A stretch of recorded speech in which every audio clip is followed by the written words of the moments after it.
Presenting the classics of Sam P. Chaladurai. Sam P. Chaladurai அவர்களின் போதனை களஞ்சியத்திலிருந்து.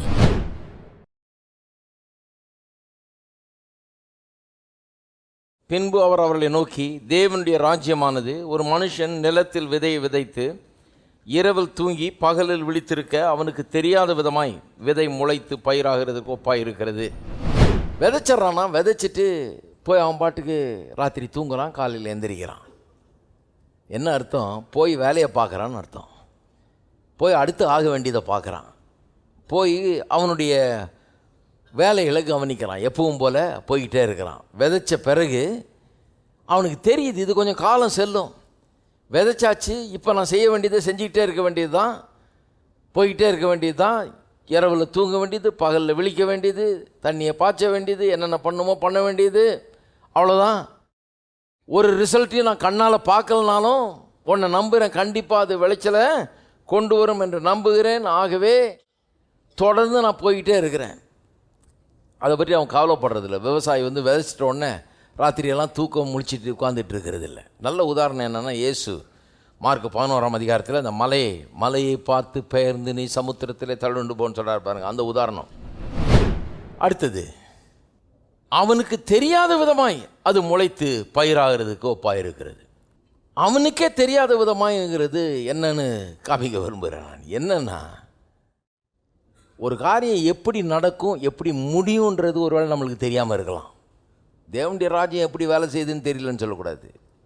நம்ம விசுவாசிக்கிற காரியம் எப்படி நடக்கும்ன்றது நமக்கு புரியாமல் இருக்கலாம், தெரியாமல் இருக்கலாம். ஒரு பண தேவையோ அல்லது சுக தேவையோ எதுவோ இருக்கலாம். இது எப்படி நடக்கும், இது முடியாது அப்படின்றது போல் தெரியலாம். ஆனால் கர்த்தர் அதை நடத்தி காண்பிக்கிறார். ஏன்னா நீங்கள் வழியே இல்லைன்னு நினைக்கும் போது கர்த்தர் 1000 வழியை வச்சிருக்கிறார். காரியம் எப்படி நடக்கும் எனக்கு தெரியாது, எப்படியோ நடக்கும். ஆனால் இப்படி நடக்கும்னு தெரியும் எனக்கு. விதையை விதைச்சா இருதயத்தில் போய் அது உள்ளே போய் வேலை செஞ்சு நிலத்தில் விதைக்கப்பட்ட விதை எப்படி பயிராகுது, அது போலவே என் இருதயமாகிய நிலத்தில் விதைக்கப்பட்ட வசனமும் விளைச்சலை கொடுக்குன்றது எனக்கு புரியும். ஆனால் அது எப்படி நடக்கிறது நுணுக்கங்கள் எனக்கு புரியாது. ஆனால் அது கர்த்தருடைய வேலை, அது அவர் பார்த்துக்குவார். அடுத்தது, இது படிப்படியாக நடக்குது அப்படின்னு சொல்கிறாரு. எது? இந்த ரிசல்ட்டு. வசனத்தை விதைக்கிறது மூலமாக ரிசல்ட் உண்டாகுது வாழ்க்கையில். நாம் நம்பி இருக்கிற காரியங்கள்லாம் நடக்க ஆரம்பிக்குது. தேவனுடைய ராஜ்யம் அற்புதமான ராஜ்யம் பாருங்கள். அதனுடைய பலன்கள் எல்லாம் நமக்கு உண்டாக ஆரம்பிக்குது. ஆனால் அது உண்டாக ஆரம்பிக்கும் போது படிப்படியாக அதுவும் எப்படி உண்டாகுது? ஒரு விதையை விதைச்சி முளை கிளம்பி அதுக்கப்புறம் கதிர், அப்புறம் கதிரில் நிறைந்த தானியம் அப்படின்னு 3 விதமாக சொல்லியிருக்கு பாருங்கள். 28வது வசனம், எப்படி என்றால் நிலமானது முன்பு முளையையும் பின்பு கதிரையும் கதிரில் நிறைந்த தானியத்தையும் பலனாக தானாக கொடுக்கும். முளை, கதிரில் நிறைந்த தானியம். 3 ஸ்டேஜஸ், 3 ஸ்டெப்ஸ்ன்னு சொல்லலாம் இல்லையா? எல்லாம் சொல்லுங்கள், ஸ்டெப்ஸு. அவ்வளோ இங்கிலீஷ் தெரியும் எல்லாருக்கும். ஸ்டெப் பை ஸ்டெப்பாக தான் நடக்குது எல்லாம் இல்லையா? ஒரு படிப்படியாக தான் கர்த்தர் கொண்டு போகிறாரு. நிறைய பேருக்கு இந்த படிப்படியாக போகிறது பிடிக்காது. அவங்களுக்கு எப்படின்னா, தாவிடணும், இதிலிருந்து அதுக்கு தாவிடணும், அதிலிருந்து அதுக்கு தாவி, அதிலேருந்து அதுக்கு அப்படி போயிடணும். தாவுறது அவங்களுக்கு லீப்பு. ஃபெய்த்துன்னு நினச்சிருக்காங்க, லீப்புன்னு நினச்சிருக்காங்க. Leap of faith. படிப்படியாக போகிறதுன்னு நினைக்கிறாரு. ஆனால் கர்த்தர் படிப்படியாக தான் வேலை செய்கிறார். அவர் எப்போவுமே இந்த விதைப்பு அறுப்பு தான் அடிப்படை பிரமாணம். அதான் சொல்கிறேன், விதைப்பு அறுப்பு தான் அடிப்படை பிரமாணம். அப்போ இந்த ஸ்டெப்ஸை விரும்பாதவர்கள், லீப்பை நம்பி இருக்கிற ஆட்கள், எல்லாம் தாவிரணும்னு நினைக்கிற ஆட்கள் ரொம்ப டேஞ்சர். அது வாழ்க்கையில் அவங்களுக்கு பெரிய பாதிப்பை ஏற்படும். பாருங்கள், இந்த மாடியில் இருக்கிறேன்னு வைங்க, கீழே வர்றதுக்கு தாவணும்னு நினச்சேன்னா படிக்கட்டா, அதுக்கெல்லாம் எனக்கு நேரம் கிடையாது. எவன் இந்த படிக்கட்டில் ஏறி மொல்லமாக ஒரு ஸ்டெப்பாக இறங்கி கீழே போகிறதாக்கும், நான் நேராக அப்படியே போயிடுறேன்னு போனால் அவ்வளோதான். ஆஸ்பத்திரியில் கையை காலை உடச்சிட்டு எலும்பு கட்டு போட்டு உட்காந்துட்டு இருக்க வேண்டியதான். எல்லாத்தையும் தூக்கி கட்டிடுவாங்க. முட்டாளுக்கு அதுதான் நடக்கும். புத்திசாலியாக இருக்கவன் என்ன பண்ணுவான்? இவன் உளுந்து அடிப்பட்டு ஆஸ்பத்திரியில் கிடக்க, அவன் மொல்லமாக ஒரு படிக்கட்டாக இறங்கி கரெக்டாக வேலையை பார்த்துட்டு இருப்பாங்க. எந்த அடியும் இல்லை, எந்த வலியும் இல்லை, எல்லாம் நல்லா இருக்கிறாங்க. அந்த படி வச்சிருக்கிறதுக்கே ஒரு நோக்கம் இருக்குதுங்க. சும்மா வச்சிருக்கிறாங்க அலங்காரமாக, அது படி டெக்கரேஷனுக்காக வச்சுருக்காங்க கிடையாது. மேலே இருக்கிற ஆள் கீழே பத்திரமா இறங்கி வர்றதுக்காக தான் படி. இது தேவையில்லைன்னு நினைக்கிற ஆள் பெரிய முட்டாள். அவன் வந்து அடிபட்டு விழுந்து கிடப்பான், அவனால் எந்த வேலையும் செய்ய முடியாது. அடுத்த 6 மாதத்துக்கு காலில் கட்டுதான், எல்லா வேலையும் நின்று போயிடும், ஒன்றும் முன்னேற்றம் இருக்காது, ஒன்றும் இருக்காது. லீவ் போட்டு சம்பளம் இல்லாமல் வீட்டில் உட்காந்துட்டு இருக்க வேண்டியதுதான். ஆனால் படிக்கட்டில் இறங்கி வந்தவன் கொஞ்சம் லேட் ஆகும், இவன் வந்ததை விட கொஞ்சம் லேட் ஆகும், அவ்வளோதான். இவன் வந்து என்ன பிரயோஜனம்? அவன் கொஞ்சம் லேட் ஆகும், ஆனால் லேட்டாக வந்தாலும் வலி இல்லை, வேதனை இல்லை, எல்லாம் இருக்குது, எல்லாம் பத்திரமா இருக்குது. சந்தோஷமாக போய் அவன் பாட்டுக்கு வேலையை நான் எந்த எலும்பும் உடையாது, ஒன்றும் ஆகாது, எந்த பாதிப்பும் இல்லை, இல்லைங்களா? ஏறுறது எடுப்போம். இப்போ இறங்குறது சொல்லியாச்சு, படி சொல்கிறேன், படிப்படியாக நடக்குது. இப்படியெல்லாம் சொன்னால் தான் விளங்குது. ஏறணும்னு வைங்க. இப்போ ஏறினது எப்படி ஏறுறேன் நான்? இப்போ முடிஞ்ச உடனே எப்படி ஏறுறதுன்னு கவலையிலையா இருக்கிறேன் நான்? கிடையாது. படி வச்சிருக்கிறாங்க, அந்த மரியாதையாக போய் இங்கே இப்படி இறங்கி அப்படி போய் படியில் ஏறி அங்கே போய் படியில் ஏறி போயிடுவேன் நான் க்ளீனாக. அதனால் அதை பற்றி பெரிய கவலை கிடையாது. எனக்கு 2 கால் இருக்குது, நல்லா நடக்க முடியுது, கடகடன்னு இறங்கி ஓடிடுவேன் நான். ஒரு படிதான் ஏறி மேலே போய் சேர்ந்துருவேன், அதை பற்றி ஒரு கவலை கிடையாது. ஆனால் இந்த தாவர ஆள் இருந்தான்னா அவனுக்கு இப்போ மேலே போகிறதுன்னு நினைக்கும் போது கவலையாக தான் இருக்கும். அந்த பில்டிங்கை முதல்ல இப்படி பார்ப்பான், ஏன்னா அவனுக்கு இந்த ஸ்டெப்ஸு புத்தியே கிடையாது பாருங்கள். ஸ்டெப்ஸில் ஏறி போகணுன்ற அந்த எண்ணமே கிடையாது அவனுக்கு, தாவிடணும். அதனால் நம்ம இவ்வளோ பெருசாக இருக்க அப்படின்னு பார்ப்பான். சரி நம்ம ஓடி இப்போ வந்து தாவிடலான்னு சொல்லி பின்னால் நின்று ஓடி வந்து பார்ப்பான். கிட்ட வந்தோன்னே நடக்காதுன்னு இன்னும் கொஞ்சம் தூரம் போய் நல்லா ஓடி வருவோன்னு இப்படியே தூரம் போய் ஓடி வந்து கடைசியில் வெறுத்து போயிடும், சலிச்சு போயிடும். வெறுப்பும் சலிப்பும் விரக்தியும் உண்டாயிடும். முடியாது நம்மளால். என்ன அது இவ்வளோ உயரமாக இருக்குதே, எப்படி இதில் தாவி ஏறுறது? நம்ம கொஞ்சம் கூட யோசனை இல்லை பாருங்கள். படிக்கட்டு அதுக்கு தானே வச்சுருக்கிறாங்க. இதை பற்றி கவலைப்பட வேண்டியதே கிடையாது. 1 ஸ்டெப் அட் அ டைம். ரொம்ப பலவீனமான ஆள் கூட, ஏற முடியாத ஆள் கூட கொஞ்சம் அந்த புடியை பிடிச்சிக்கிட்டு ஒரு ஸ்டெப்பாக எடுத்து வச்சா கொஞ்சம் லேட் ஆகலாம், ஆனால் கரெக்டாக போய் சேரலாம்.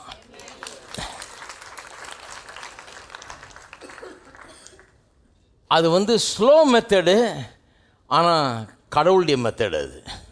அதனால அது ஷுவர் மெத்தடு, அது நல்ல மெத்தடு. கடவுள் எல்லாத்தையும் அப்படி வச்சுட்டாரு, எல்லாத்தையும் டைரெக்டாக இங்கேருந்து அங்கே தாவர மாதிரி வைக்கல. கடவுள் என்ன பண்ணுறாரு, ஒரு ஸ்டெப்பாக முன்னேறுற மாதிரி வாழ்க்கையை டிசைன் பண்ணி கொடுத்துட்டாரு நமக்கு. அப்போ வாழ்க்கையில் முன்னேறணுமா, நல்லா வரணுமா, வெற்றி பெறணுமா, வர வர விருத்தி அடைந்து மகா பெரியவனான்னு எழுதியிருப்பாருங்க. வர தான் ஒரு ஸ்டெப்பாக தான், ஒரேடியாக இல்லை, ஸ்டெப்பாக தான். நிறைய பேர் அவசரப்படுறதை பார்த்தா நமக்கே பயமாக இருக்குது, எங்கே கூச்சிட போகிறான்னு தாவணுன்ற மூடில் இருக்கிறாங்க நிறைய கிறிஸ்டியன்ஸு. அப்படி கிடையாது, வர விருத்தி அடைந்து.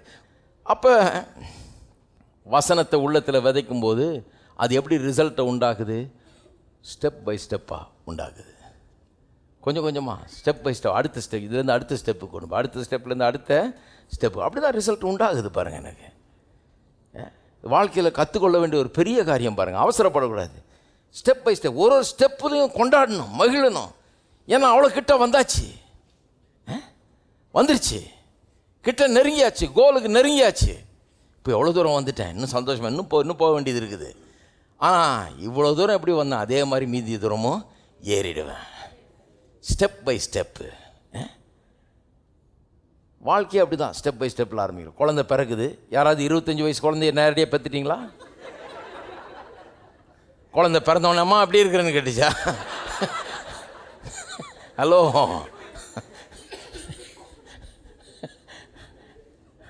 நடக்கவே நடக்காது. குழந்தை பிறக்கும்போது அது ஒன்றுமே முடியாது பாருங்கள், ஆன்னு கிடக்குது, அவ்வளோதான்.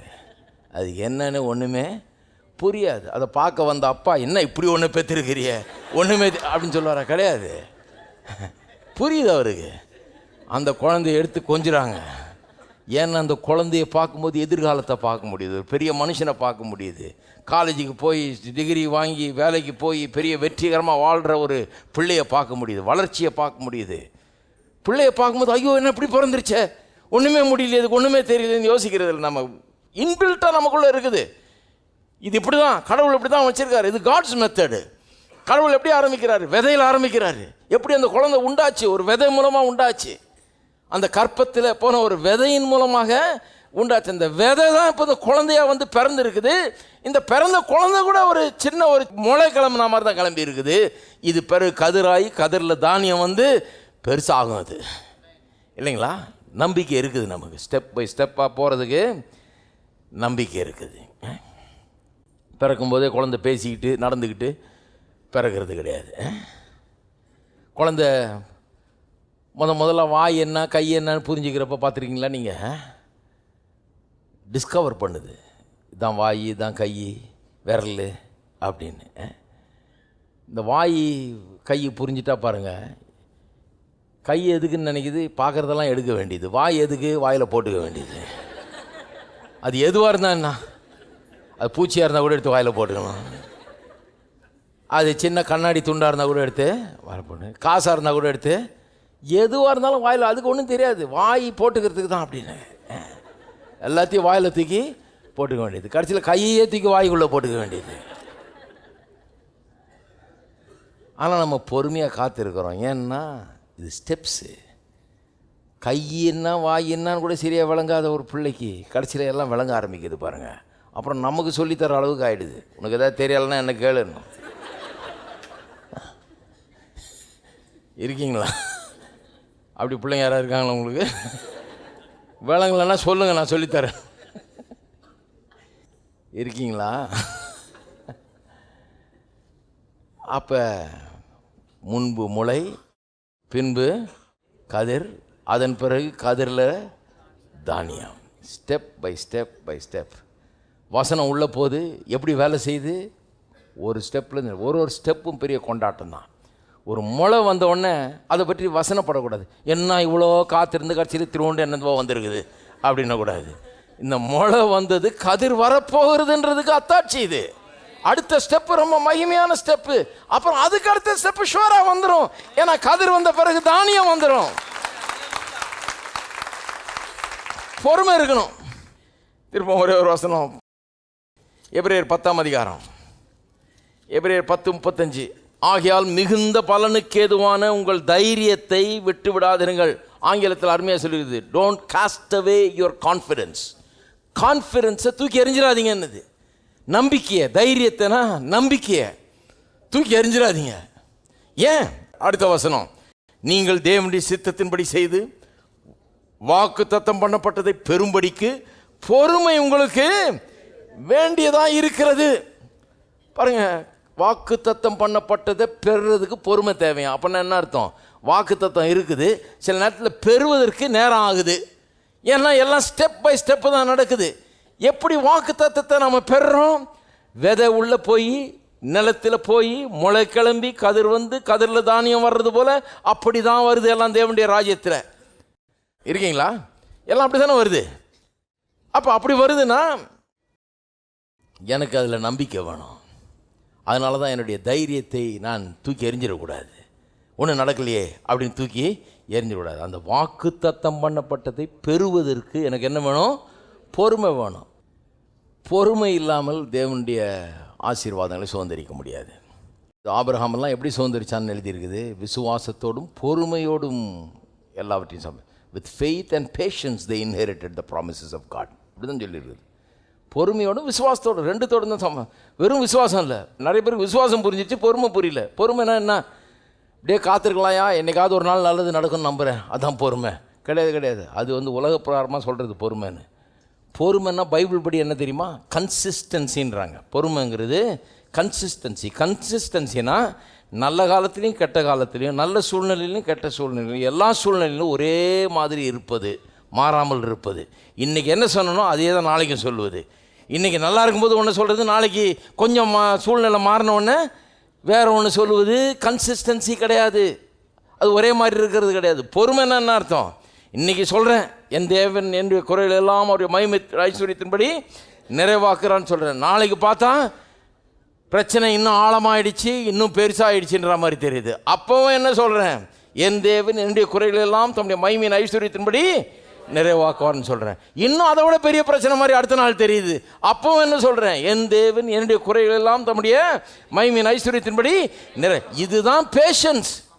பேஷன்ஸ்ன்றது நாளைக்கு ஏதாவது நல்லது நடக்கும் அப்படின்றது இல்லை பேஷன்ஸு. பேஷன்ஸ் என்ன, நான் எந்த விசுவாசத்தில் நிற்கிறேனோ அதிலேயே நிற்பது, அதிலேயே கன்சிஸ்டண்ட்டாக இருப்பது தான் பேஷன்ஸ். அப்போ பாருங்கள், இந்த பேஷன்ஸு இருந்தால் என்ன ஆகிறது, வாக்குத்தத்தம் பண்ணப்பட்டதை நாம் பெற்றுக்கொள்ள முடிகிறது. எதெல்லாம் வாக்குத்தத்தம் பண்ணப்பட்டிருக்குதோ அதெல்லாம் அப்படி தான் பெற்றுக்கொள்கிறோம். இந்த விசுவாச ஜீவியம் அல்லது இந்த ஆவிக்குரிய வாழ்க்கைங்கிறது சில நேரத்தில் இந்த உலகத்தில் இதை புதுசாக ஆரம்பிக்கிறவங்களுக்கு கொஞ்சம் கஷ்டமாக தோணும். ஏன்னு சொன்னால், நம்ம ஒரு வழியில் போயிட்டுருக்கோம், எல்லாம் அந்த பக்கம் தான் போகிறாங்க. உலகம்னா அப்படின்னா இந்த இது மாதிரி தான், இந்த ராத்திரியில் மாடுகள்லாம் ஓட்டிகிட்டு போவாங்க இல்லையா, அந்த மாடு கேட்டு பாருங்க, ஏன் அப்படி போகிறேன், அந்த மாடு போகுது அதனால அப்படியே போகிறேன். எல்லா மாடும் எப்படி போதோ அப்படியே தான் மீதி மாடு போகும். அந்த மாதிரி உலகம் ஒரு வழியாக போயிட்டுருக்குது. உலகம் மெத்தடு வேறு. அவங்க பயம், சந்தேகம், தாழ்ச்சி, அவிஸ்வாசம் இதெல்லாம் அவங்களுக்கு ரொம்ப சகஜம். அப்படி தான் அவங்க எதை எடுத்தாலும் அப்படி தான் சொல்லுவாங்க. அவங்க சொல்லுவாங்க அவங்கள்ட்ட, நீங்கள் எதாவது பெருசாக போய் பேசுனீங்கன்னா அவனே சொல்கிறாங்க, அதெல்லாம் முடியாதுப்பா, நமக்கு வேணாம் அதெல்லாம், நாம் சாதாரண ஆளுங்க, நமக்கு என்னத்துக்கு அதெல்லாம், உனக்கு என்னத்துக்கு அது அப்படிங்கிற மாதிரி சொல்லுவாங்க. விசுவாசன்றது எதிர்நீச்சல் போடுற மாதிரி. எல்லாம் இப்படி போயிட்டுருக்குறாங்க, நம்ம என்ன பண்ணுறோம், இப்படி போயிட்டுருக்கோம். அப்படி போகிறவங்களாம் என்ன பண்ணுறாங்க, நம்மளை ஒரு மாதிரி பார்க்குறாங்க. இதுக்கு ரெடியாக இருக்கணும் முதல்ல. அவங்க என்ன சொல்லுவாங்க, நான் கோளரா உனக்கு, ஏன் அப்படி போகிற, எல்லாம் போகிறாங்க, அப்படி தெரியுதா உனக்கு, இப்படி எனக்கு சொன்னாங்க நிறைய பேர். என்ன தம்பி ஒரு மாதிரி இருக்கிற, நீங்கள் சிரிக்கிறீங்க. இன்றைக்கி 30 வருஷத்துக்கு முன்னால் நான் பட்ட பாடு எனக்கு தான் தெரியும். எல்லாம் ஒரு மாதிரினா நீ ஒரு மாதிரியா, ஃபாலோ த ஃபுட் ஸ்டெப்ஸ். அப்பா என்ன பெரிய ஞானிகள், எல்லாரும் போயிட்டு இருக்கிறாங்க, அவங்க ஃபுட் ஸ்டெப்ஸை பின்பற்றி நீயும் போ அப்படின்றாங்க. நான் டிசைட் பண்ணிட்டேன், இவங்க போகிற பக்கம் போகவே கூடாது. ஒருத்தர் இப்படியே சொன்னேன்னா, நீங்கள் எந்த பக்கம் போகிறீங்கன்னு பார்த்து அதுக்கு எதிர்மறையாக போனால் கரெக்டாக இருக்கும்னு. அதுதான் கரெக்டான பாதை. நீங்கள் போகிறது தப்பானது. எப்படி தப்புன்னு தெரியும்னா நீங்கள் போகிறீங்களே, அதனாலே சொல்லலாம். நான் எதிர்பக்கம் போக ஆரம்பித்தேன். எல்லாம் ஒரு மாதிரி பார்த்தாங்க. நீ மட்டும் என்ன தம்பி எப்படி போயிட்டுருக்கிற, நல்லதில்லை, இது சரிப்படாது, இது பண்ணாது. நம்ம தனியாக போட்டில் இருக்கிறோன்னு வைங்க, போட்டெல்லாம் இந்த பக்கம் போகுது, நம்ம எப்படி போகிறோம், தண்ணி இந்த பக்கம் ஓடுது, நம்ம எதிர்நீச்சல் போட்டுட்ருக்குறோம், கஷ்டப்பட்டு இந்த பக்கம் போயிட்டுருக்குறோம். எல்லோரும் இந்த பக்கம் சுலபமாக போயிட்டுருக்குறாங்க. அவங்க கூட போட்டில் உட்காந்துருக்கிற எல்லாம் அவங்களுக்கு உதவி செய்கிறாங்க, எல்லாம் போட்டு ரோ பண்ணிகிட்ருக்குறாங்க, சர்ன்னு போகுது. நம்மளுக்கு கூட கொஞ்சம் பேர் இருக்கிறாங்க பாருங்கள், போட்டில் இருக்கிற ஆளுங்களே சரியில்லை. அவங்க என்ன சொல்கிறாங்க, நீ ஏன் அப்படி போகிற, எல்லாம் அப்படி போகிறாங்க இல்லையா. நம்ம வீட்டில் இருக்கிற ஆளுங்களை சொல்கிறேன், உனக்கு என்ன கோளாறு, எல்லாம் எப்படி போகிறாங்க, நீ அப்படி போகிற, நீ அப்படி போ, உட்காரு, அப்படி பண்ணாத, இதை செய்யாத, அது வேணாம் உனக்கு. இதனால தான் இந்த விசுவாச வாழ்க்கை ரொம்ப கஷ்டம், இந்த உபத்திரவத்தினாலேயே. இது என்னன்னா, முதல்ல துவக்கத்தில் ரொம்ப கஷ்டம். ஏன்னா நீங்கள் பண்ணுறது கரெக்டுன்றது யாருக்கும் புரிய மாட்டேங்குது. நீங்கள் வசனத்தை விசுவாசிக்கிறது, நீங்கள் நம்புறது, நீங்கள் எதிர்பார்க்குறது, இதெல்லாம் நடக்குமான்ற இது. அப்புறம் நீங்கள் தனியாக மல்லு கொடுத்துட்டு இருக்கும்போது ஆண்டவர் வர்றார். ஆண்டவர் சொல்கிறாப்பா, நீ கரெக்டாக என் பாதையில் போயிட்டுருக்கிற, நீ பயப்படாத. அவங்கெல்லாம் 4 பேர் சேர்ந்துட்டு ட்ரோ பண்ணுறாங்க, நல்லா உருன்னு போகுது. நான் உனக்கு துணையாக இருக்கிறேன், நான் சொல்கிற பக்கம் நீ தானே போயிட்டுருக்கிற, அதனால் நான் உனக்கு ஒரு மோட்டர் ஃபிட் பண்ணி தரேன்.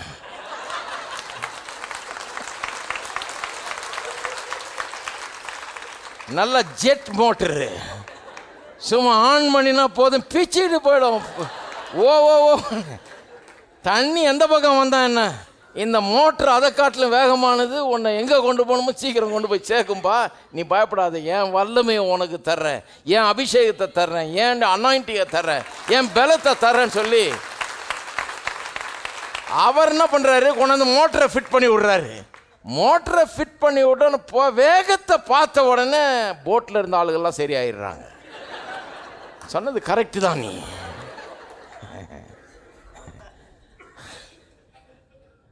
சொன்னது. அப்புறம் இவங்க இம்சை கொஞ்சம் நிற்கும். அப்புறம் அந்த பக்கம் போகிறவன்னு ஒரு மாதிரி பார்த்தான் பாருங்க. இப்போ ஆச்சரியத்தோடு பார்ப்பான், அடே திருப்பி திருப்பி திருப்பி எப்படி போகலாம், அது நல்லா இருக்குது. அவர் போகிறது நிறைய பேர் இப்போ யூ டர்ன் எடுத்துகிட்டு இருக்கிறாங்க.